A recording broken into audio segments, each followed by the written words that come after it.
Assalamualaikum warahmatullahi wabarakatuh. Kami dari kelompok 3 Project Citizen mata kuliah Kewarganegaraan para LD akan menyampaikan hasil kerja dari kelompok kami.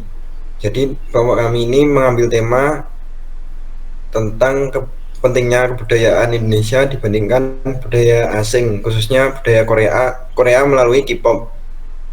Sebelum menjelaskan, alangkah baiknya kami memperkenalkan diri masing-masing.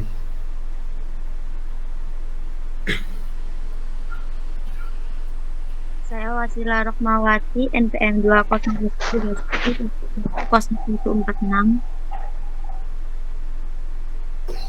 Saya Arya Mustafa, NPM 200310110147. Saya Fatiatul Rahmawati, NPM 20031010152. Saya Putriana, NPM 200310110157. Saya Muhammad Arizal Nufantata, NPM 20031010100164. Budaya. Budaya atau kebudayaan berasal dari bahasa Sanskerta, yaitu budaya, yang merupakan bentuk jamak dari budi. Budi atau akal diartikan sebagai hal-hal yang berkaitan dengan budi dan akal manusia. Budaya atau kultur diartikan sebagai pikiran, adat istiadat, sesuatu yang sudah berkembang, sesuatu yang sudah menjadi kebiasaan yang sukar diubah. Kemudian budaya Indonesia dan Korea. Budaya Indonesia adalah seluruh kebudayaan nasional, kebudayaan lokal, maupun kebudayaan asal asing yang telah ada di Indonesia sebelum Indonesia merdeka pada tahun 1945. Budaya Indonesia dapat juga diartikan bahwa Indonesia memiliki beragam suku, bangsa, dan budaya yang beragam seperti tarian daerah, pakaian adat, dan rumah adat. Budaya Korea berkembang begitu pesatnya dan meluas serta diterima publik sampai menghasilkan sebuah fenomena demam Korea Wave. Menurut Kamus Besar Bahasa Indonesia, fenomena adalah hal-hal yang dapat disaksikan dengan panca indera dan dapat diterangkan serta dinilai secara ilmiah, seperti fenomena alam atau orang kejadian yang menarik perhatian atau luar biasa sifatnya. Selanjutnya, ancaman budaya Indonesia. Budaya pop yang datang dengan adanya globalisasi ini memberikan sesuatu yang baru di mata masyarakat Indonesia. Ancaman budaya pop terhadap identitas nasional tidak dapat dibiarkan begitu saja karena dikhawatirkan akan mengganggu stabilitas keutuhan sikap afiliasi dan kesetiaan masyarakat terhadap ideologi bangsa Pancasila. Dengan demikian, diperlukan upaya yang dianggap mampu menguatkan identitas nasional masyarakat urban.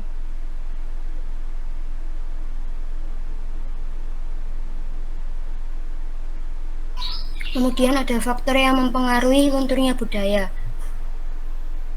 yakni yang pertama ada tekanan dari luar. Tekanan tersebut dapat dilihat dari pengaruh budaya pop. Kesenian populer tersebut lebih leluasa dikomunikasikan baik secara alamiah maupun teknologi. Selanjutnya, pemerintah yang lebih memprioritaskan bisnis.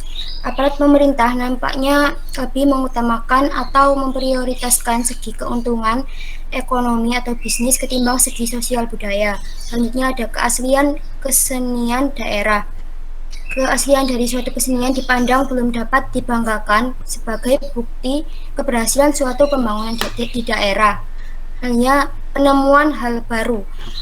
Kegiatan kreatif manusia inilah yang menyebabkan manusia sebagai makhluk berbudaya.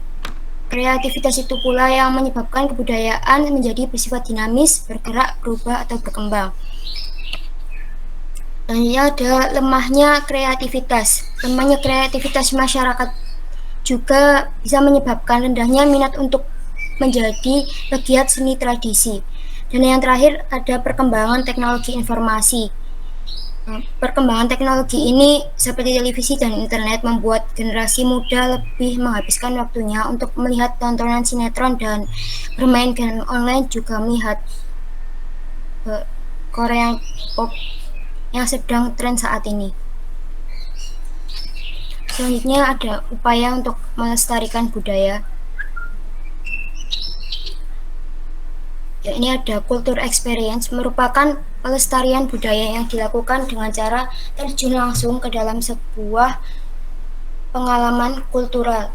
Contohnya, jika kebudayaan tersebut berbentuk tarian, maka masyarakat dianjurkan untuk belajar dan berlatih dalam menguasai tarian tersebut dan dapat dipentaskan setiap tahun dalam acara-acara tertentu atau diadakan festival-festival. Jadi dengan demikian kebudayaan lokal selalu dapat dijaga kelestariannya. Dan yang kedua ada culture knowledge, merupakan pelestarian budaya yang dilakukan dengan cara membuat suatu pusat informasi mengenai kebudayaan yang dapat difungsionalisasi ke dalam banyak bentuk.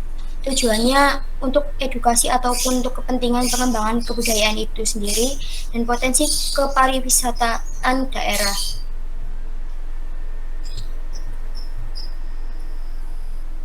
Selanjutnya ada pengaruh kebudayaan asing terhadap kebudayaan Indonesia di kalangan remaja. Indonesia dikenal sebagai negara multi etnis dan agama. Dari situlah Indonesia memiliki ragam budaya yang berbeda-beda. Di setiap budaya tersebut terdapat nilai-nilai sosial dan seni yang tinggi. Pada kondisi saat ini, kebudayaan Indonesia kian memudar secara perlahan. Hal ini disebabkan karena semakin berkembangnya teknologi yang akhirnya dapat memberikan dampak negatif terhadap kebudayaan asli di Indonesia. Dengan banyaknya perkembangan media elektronik, kebudayaan Barat dapat dengan mudah diakses di Indonesia sehingga mulai mengubah pola pikir dan perilaku masyarakat Indonesia. Selanjutnya, cinta tanah air. Cinta tanah air adalah perasaan bangga menjadi warga negara Indonesia dengan khasanah budaya yang ada dan menerima segala konsekuensinya, yakni menjadi warga negara yang baik, patuh terhadap peraturan berupa norma maupun hukum yang tertulis, serta ikut dalam usaha pembelaan terhadap negaranya. Cinta tanah air adalah cara berpikir, bersikap, dan berbuat yang menunjukkan kesetiaan, kepedulian, dan penghargaan yang tinggi terhadap bahasa, lingkungan, fisik, sosial, kultur, ekonomi, dan politik bangsanya.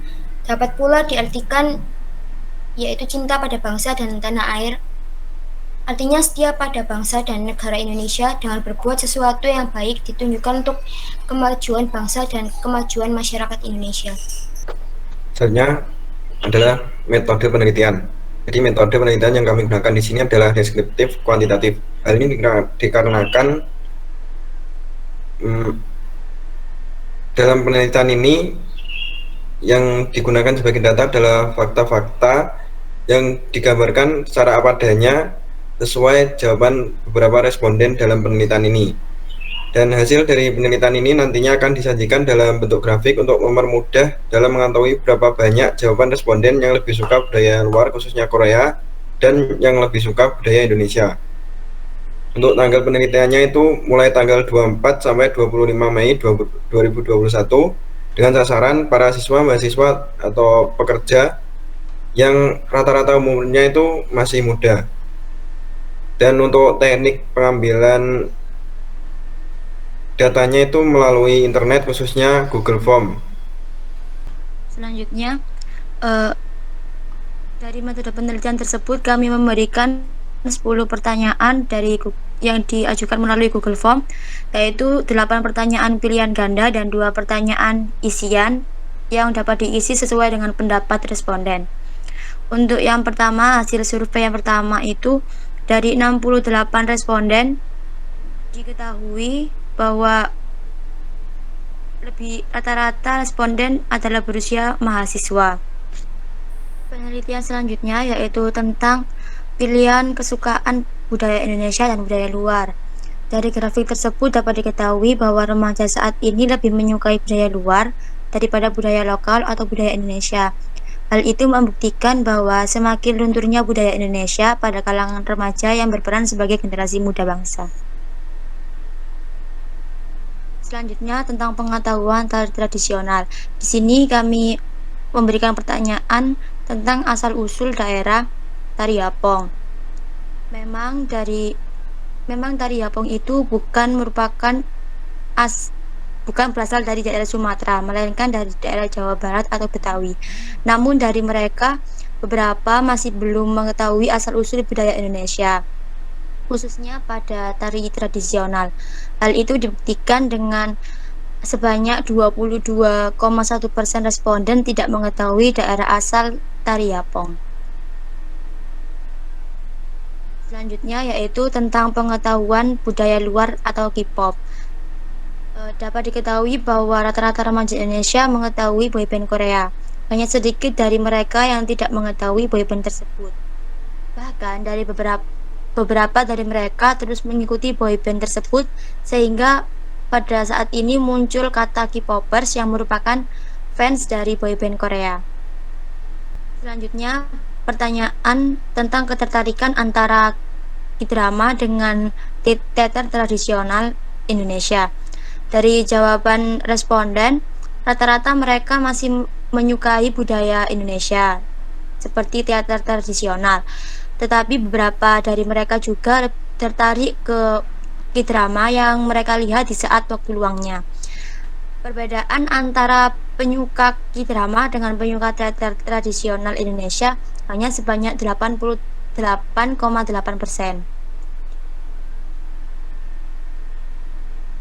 Selanjutnya, grafik pengetahuan tentang lagu K-pop. Diketahui dari grafik bahwa rata-rata remaja Indonesia lebih banyak mengetahui bahwa lagu idol bukan merupakan lagu boyband EXO. Hanya sedikit dari mereka yang tidak mengetahuinya.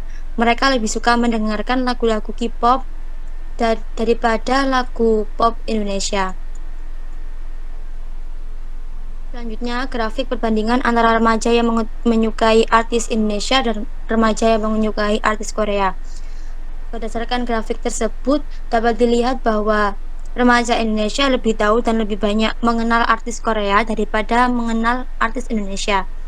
Bahkan, jika terdapat konser di Korea atau konser di Indonesia, lebih menayangkan boyband Korea, sehingga mereka bisa tahu nama-nama dan member-member yang terdapat dalam boyband yang tampil daripada member pada boyband lokal atau Indonesia.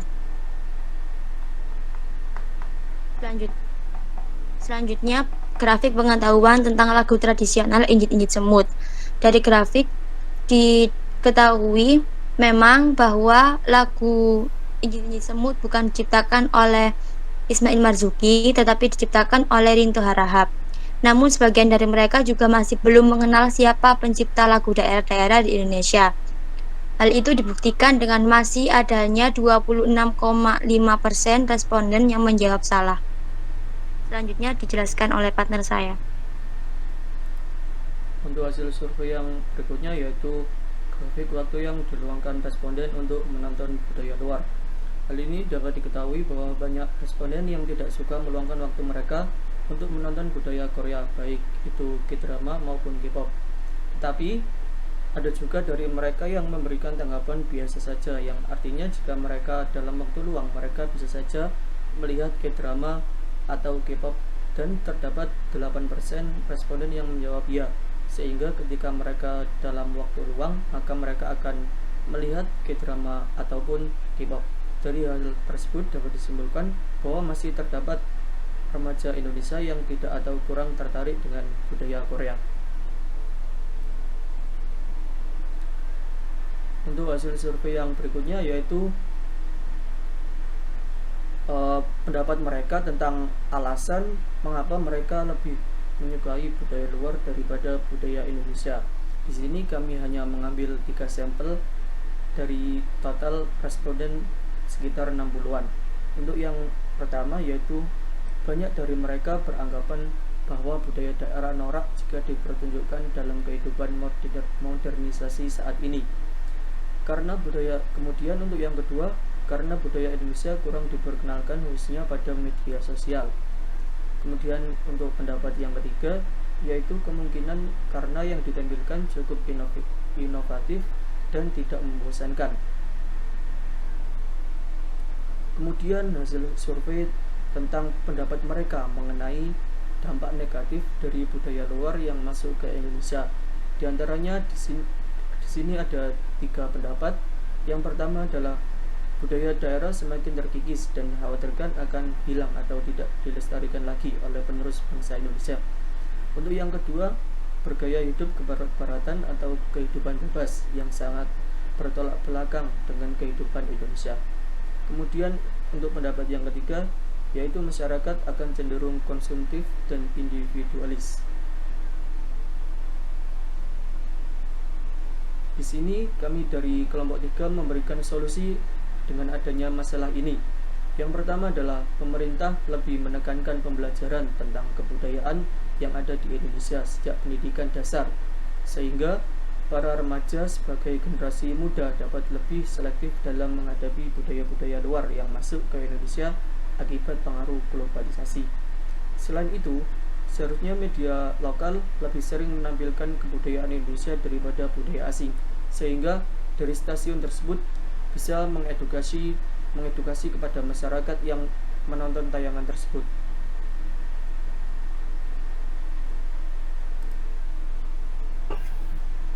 Terima kasih atas perhatian dan waktunya. Apabila ada salah kata, kami mohon maaf yang sebesar-besarnya. Wabillahi taufiq wal hidayah. Wassalamualaikum warahmatullahi wabarakatuh.